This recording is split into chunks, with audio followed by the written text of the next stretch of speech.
importance of access to safe menstrual products, the significance of proper hygiene practices, and the significance of destigmatizing menstruation. Humbly acknowledge your appreciation bestowed on us, and we strive to do even better. Thank you so much, ma'am. Thank you. Now, I deem it my pride and privilege to invite our next special guest of honor. I have been associated with Whisper for the campaign Keep Girls in School. Thank you once again. Whisper has been a pioneer.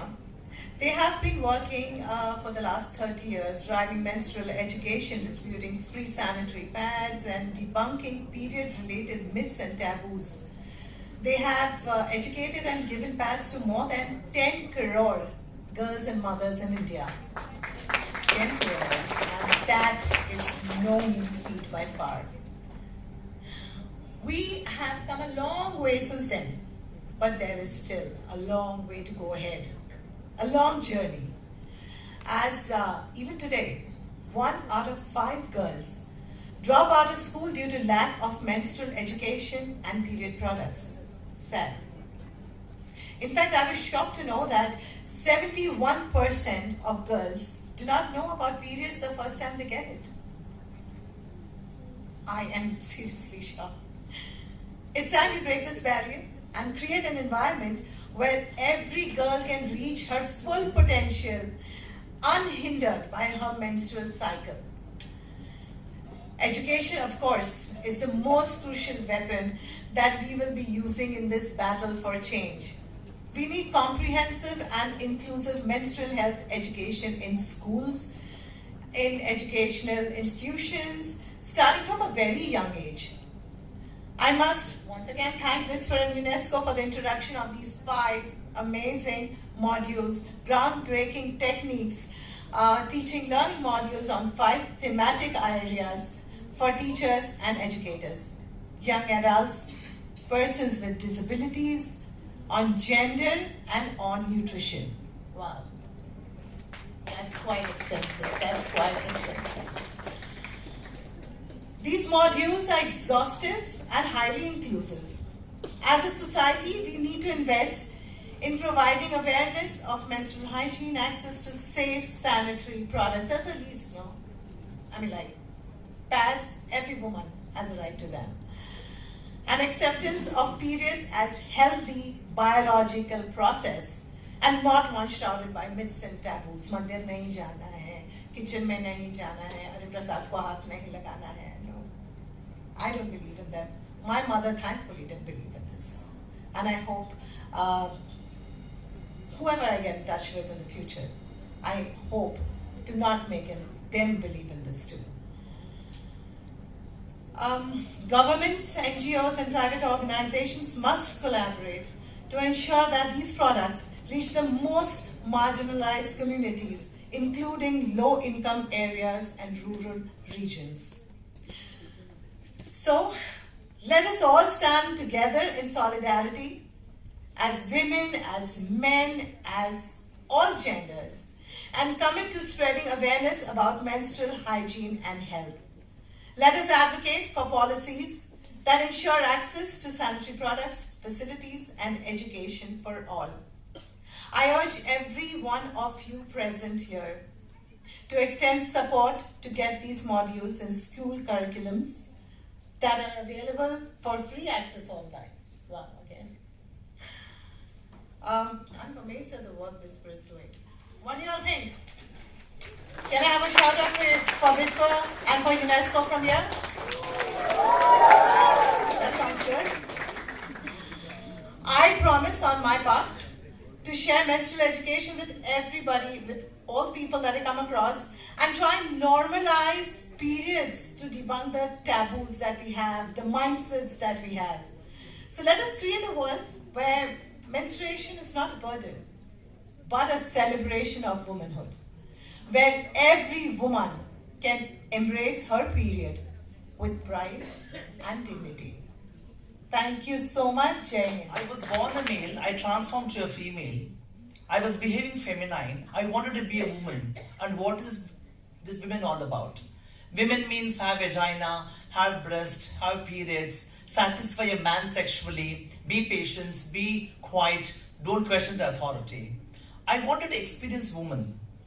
And when I underwent my sex reassignment surgery in 2012, 7 bedsheets of blood was there on the bed at MS Ramaya Hospital, Bangalore. I came back to my house and my mother somehow she found it and she asked, why have you undergone this sex change surgery? Mama, I wanted to be a woman and I am a woman. And my mother said, being a woman is not so easy in society because you need to fight this men, this patriarchy, this dominance and many other aspects of it. And I told my mother, Amma, after my operation, 7 batches of blood has gone in this bed at the MS Ramaya Hospital. And she told me, every month I go through the pain as being a woman. And I told my mother, you are every month going through pain, woman, but I, in my one life, at one time, 7 batches of blood that has gone is something that refers me as a menstruation, that had gone as a transgender woman. So now, pain is pain. Pain has no gender. Pain has no sex. Pain has no sexuality. So how do you break these concepts? Fortunately, we have a good government in Karnataka, which speaks about the women's issue. All the 5 guarantees that have been brought into the public realm has really brought us some hopes to address the concerns of women who are undergoing this menstruation and its concerns. The third part, I would also want to say that I'm quite disappointed. I'm also quite disturbed because there is the whole issue of capturing cis-born women are being addressed. What happens to the gender non-conforming children? What happens to born male transformed to a female? Born female transformed to a male? So in the process of that, what are we really talking about this whole issue of hygiene means to me? How do you break the social construct? And I was remembering when this video was on, the ಷಣವನ verdict on menstruation. You know, no, women cannot enter inside the temple because you are undergoing your periods. My Ayyappa has never said it. My Rama has never said it. My Allah has never said it. My Jesus has never said it.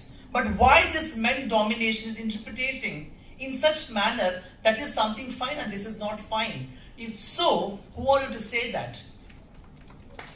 Until we question back this men-dominated patriarchal notion, it is highly impossible for us to raise our voices.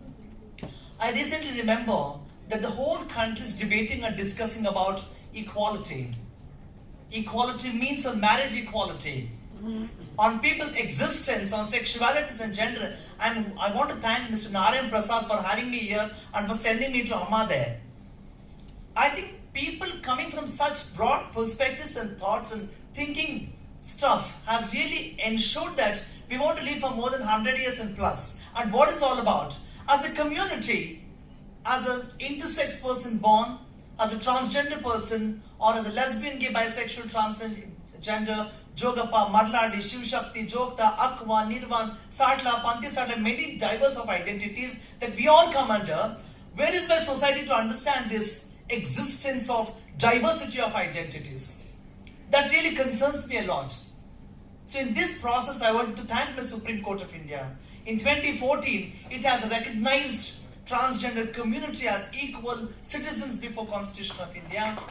And in 2018, one community was criminalized, decriminalized, recriminalized, and no more criminalized because of your gender and sexuality.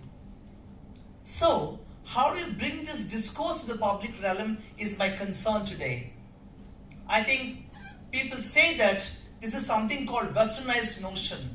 Even for periods, for menstruation, 50 years ago it was the same notion.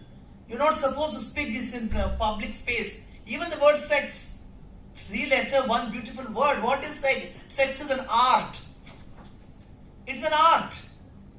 Until you speak, it is so difficult for you to combat HIV, sexually transmitted infections, human immunodeficiency virus, acquired immunodeficiency syndrome, tuberculosis, leprosy, and many other aspects of it. I think the world is really developing in 21st century, but India, we cannot go back and to the old, centuries today.